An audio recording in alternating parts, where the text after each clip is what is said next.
안녕하세요. 오늘은 장마철 관리에 대한 이야기를 해볼까 합니다. 일주일에 한 2, 3일 정도는 비가 오고 있는 그런 6월 달인데요. 6월도 벌써 중순이 지나가고 있습니다.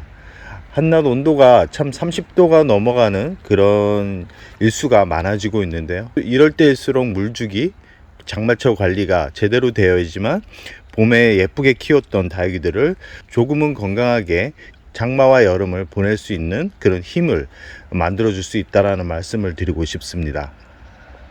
오늘은 참 아침 일찍 나왔는데도 햇살은 아주 따가운데요. 그러나 그늘진 곳은 그래도 아직까지는 선선하게 바람이 들어와서 그런지 모르지만 좀 시원합니다. 그렇지만 이것도 10시가 지나면 오늘도 뜨겁게 하루가 시작될 것 같다라는 생각을 하면서 오늘은 장마철 관리는 어떻게 해야 되는지에 대한 이야기를 해볼까 합니다. 아마 다육이를 오랫동안 키우셨던 분들 같은 경우는 이 장마철을 그렇게 어렵지 않게 보낼 수 있는데, 처음 장마와 접하는 분들 같은 경우는 조금 어려울 수도 있습니다. 그러나 너무 두려워할 필요성은 없는데요. 두려운 계절은 저도 한 7, 8월 이 2달 정도는 긴장을 하면서 다육이를 키우는데, 이 장마철 같은 경우는 오히려 다육이가 성장할 수 있는 그런 기회가 될 수 있다라는 말씀을 드리고 싶습니다. 그 첫 번째 중에 가장 중요한 부분이, 항상 말씀드리는 부분이 뭐냐면 물주기입니다. 물주기 같은 경우는 정말 어떻게 주냐에 따라서 약이 될 수 있고 독이 될 수도 있다라는 거. 장마철 물주기 같은 경우는 어떻게 해야 되냐면 충분하게 물을 주셔야 됩니다. 그러고 나서 장마철에 단수를 하는 그런 물주기법으로 이렇게 하셔야 되는데, 이 물주기를 어려워하시는 분들이 있습니다. 물을 줘도 될까? 물을 줬다가 녹아내리는 거 아닐까? 그런 걱정을 하시는 분들이 많은데, 절대 걱정을 하지 말라는 말씀을 드리고 싶습니다.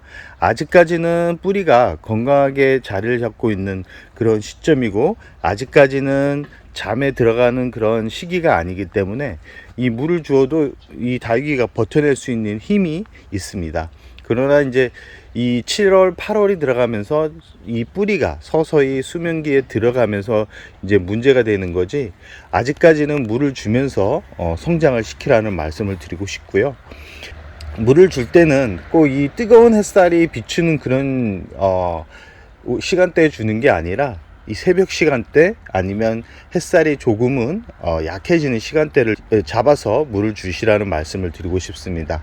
지금 시간이 7시 정도 되니까 햇살이 뜨겁긴 하지만 그늘진 곳이 많고 바람이 서서히 불 때, 이때 물을 주면 다육이들이 충분하게 물을 끌어올리면서 낮 시간대 너무 큰 무리가 되지 않는 그런 시간대이기 때문에 물을 준다 그러면 지금 시간대에 주는 것도 괜찮습니다. 지금 아리알 체러 같은 경우도 물을 준 상태인데요. 지금 보시면 아시겠지만 물이 이렇게 묻어 있는 모습을 확인할 수 있습니다. 저 같은 경우는 저번 주에 1차적으로 물을 준 상태고요. 그때 물 줄 때 전체적으로 저는 물을 주는 게 아니라 이 다육이 상태를 보면서 물을 하나하나 줍니다. 물을 줄 때는 저번에도 말씀드렸듯이 생수병 500ml 생수병 한 병 정도 주고요.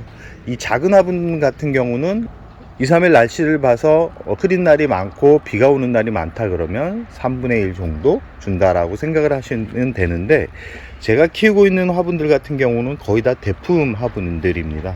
이 영상을 보면 아시겠지만 거의 화분이 20cm 이상 되는 화분들도 있고, 이런 소품도 키웁니다. 이런 소품 작은 화분들 같은 경우는 500ml 생수병 3분의 1 정도면 충분하다.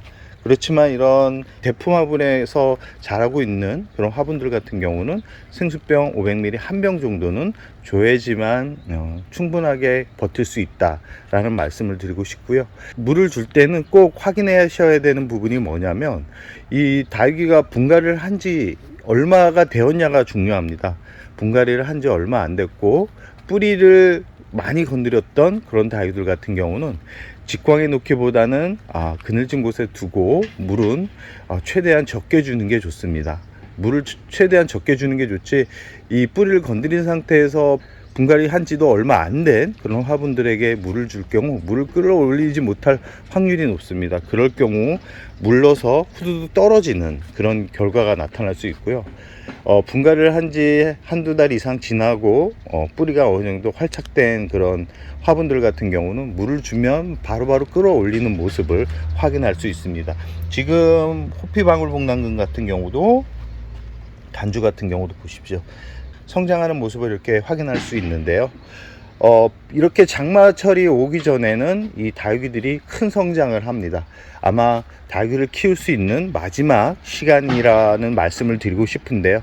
그러나 저쪽에 보이는 두들레아 같은 경우는 서서히 잠에 들어갈 시간이기 때문에 마지막 물주기를 한번 해주는 것도 좋다라는 말씀을 드리고 싶습니다. 마지막 물주기를 할 때는 살균제를 이렇게 섞어서 한번 쳐주는 게 좋은데요. 이 기온이 높아질수록 이 두들레아 같은 경우는 곰팡이 병이 생기거나 아니면 각종 바이러스성 질병들이 생길 확률이 높습니다. 그래서 꼭 살균제를 한 번씩 쳐주라는 말씀을 드리고 싶습니다. 물주기가 어려울 것 같지만 장마가 오기 전까지는 물을 주면서 성장을 시켜도 큰 문제가 없다라는 말씀을 드리고 싶고요. 아까도 말씀드렸지만 물의 양은 작은 화분 같은 경우는 500ml 생수병 반병이나 3분의 1 정도면 충분하다.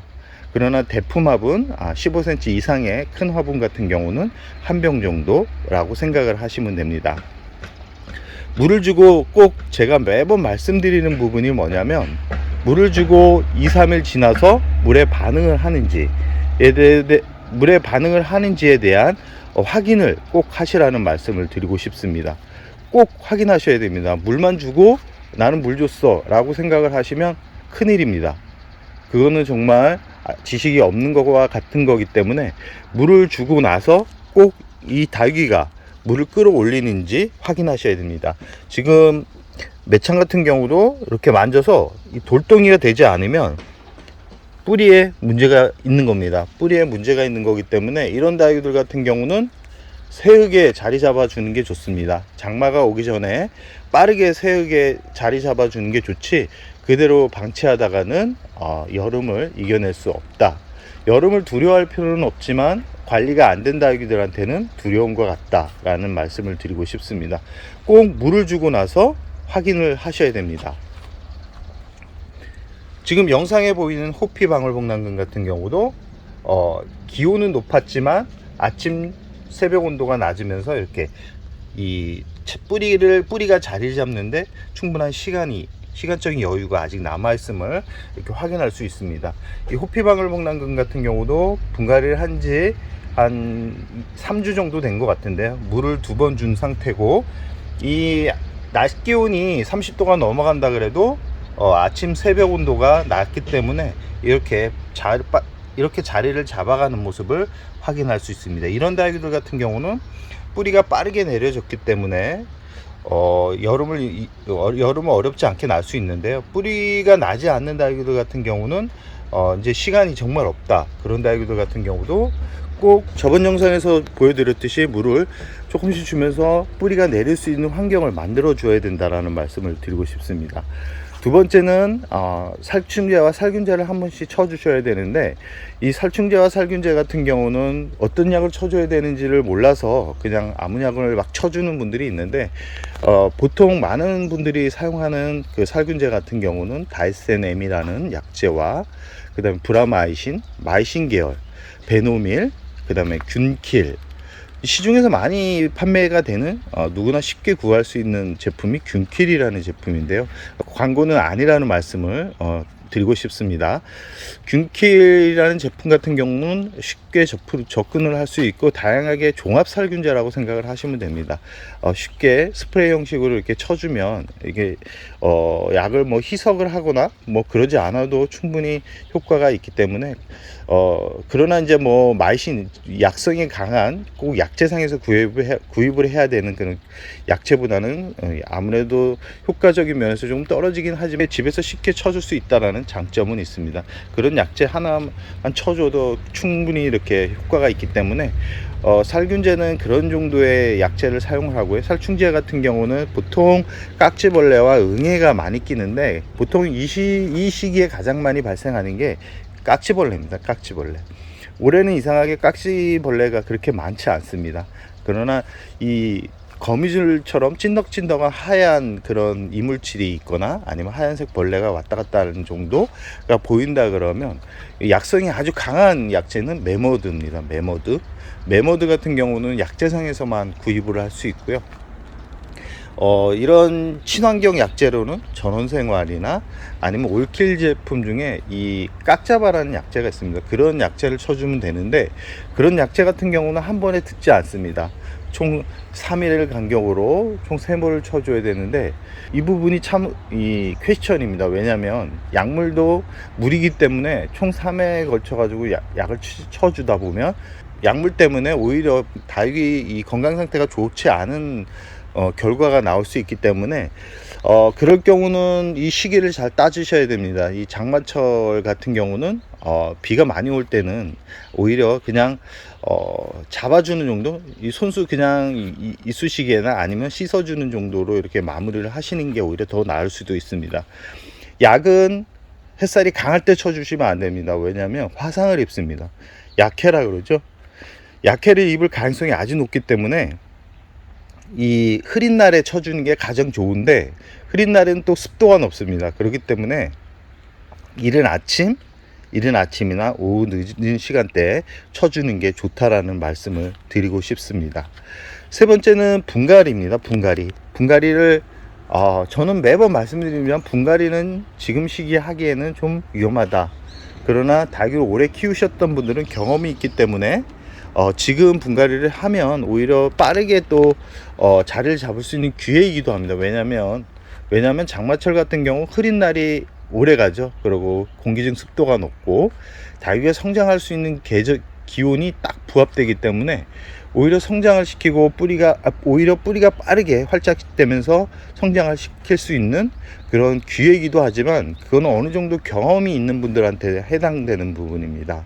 경험이 없는 분들한테는 오히려 뿌리를 잘못 건드려 가지고 이 부작용이 날 확률이 높습니다. 무름병이 올 확률이 높다라는 거고, 뿌리가 빠르게 활치할 수 있는 그 시간대를 잡지 못해서 오히려 뿌리가 고사될 수 있거나 아니면 물러서 죽을 가능성이 높기 때문에 지금 분갈이 하는 것을 그렇게 추천하고 싶지 않은 겁니다. 그러나 분갈이는 해도 된다. 분갈이는 해도 되지만 위험성을 이렇게 감수하면서까지 할 필요성은 없다. 물만 제대로 주고 나서 가을에 분갈이를 하는 게 오히려 좋다라는 말씀을 드리고 싶고요. 좀 아파가지고 분갈이를 하는 그런 다이들 같은 경우는 지금 빨리 해주는 게 좋고, 뿌리를 건드리지 않는 선에서 분갈이를 한다 그러면 바로 물을 주는 게 좋습니다. 바로 물을 줘야지만 뿌리가 뿌리 손상을 덜 입는 선에서 마무리될 수 있다라는 거 꼭 참고로 해주셨으면 좋겠습니다. 오늘은 장마철 관리 방법에 대한 말씀을 드렸는데요. 가끔 이 거리대를 열어놓고 출근하셨다가 비를 맞은 이런 화분들이 있는데, 그런 화분들 같은 경우는 그대로 두시면 안 됩니다. 꼭 생장점에 있는 물을 다 털어 주시고, 이 덮개를 덮어주면 습도가 빠져나가지 못하기 때문에 무름병이 발생할 확률이 아주 높아진다라는 거 꼭 기억해 주셨으면 좋겠습니다. 비를 많이 맞은 다이기들 같은 경우는 빠르게 바람이 잘 통하는 곳에 두고 키우는 것을 추천드리고요. 이 물을 주거나 약물을 주거나 빗물을 맞은 상태에서 생장점에 물이 오랫동안 이렇게 맺혀 있으면 좋지 않기 때문에 꼭 에어브러시를 통해서 털어주라는 말씀을 드리고 싶습니다. 장마철 관리 방법 그렇게 어렵지 않습니다. 이렇게 오랫동안 말을 통해서 이렇게 전달을 하니까 어려운 거지, 실제적으로 내가 한다 그러면 얼마 안 걸리니까 꼭 기억해 두셨다가 장마철에 닭이가 떠나보내는 그런 결과가 나오지 않기를 바라겠습니다. 그럼 오늘의 영상을 여기서 마무리할까 합니다.